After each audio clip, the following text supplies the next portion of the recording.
A mother testifies her family feared for their lives after a tense meeting with R&B singer R. Kelly in the year 2000. This comes as the 55-year-old convicted sex offender stands trial in Illinois for 13 federal charges, including receiving child pornography, enticing minors into illegal sexual activity, and obstruction of justice. Back in 2008, Kelly was acquitted by a Cook County, Illinois jury for creating a video of himself having sex with a 14-year-old girl. At the time, the girl and her parents denied involvement and did not testify. Now, the alleged victim's mother says her family lied to a Cook County grand jury out of fear for their own safety. The woman, using the pseudonym Susan, says she met with Kelly and his former business manager in the year 2000.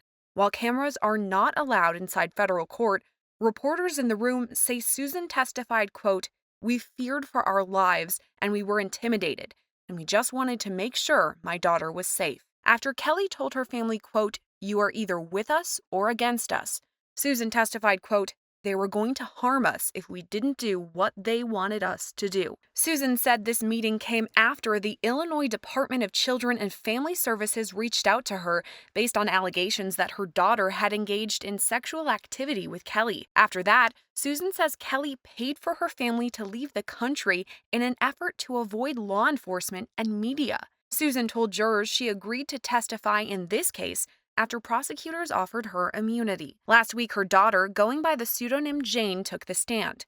Now 37 years old, Jane told jurors she was the 14-year-old girl shown in the explicit video having sex with Kelly. She testified that she had sex with Kelly, quote, "hundreds of times while she was underage." Jane also admitted to lying to a grand jury ahead of Kelly's 2008 trial, denying that she was the girl shown in the video. Through all this, Kelly maintains his innocence and has pleaded not guilty to the charges.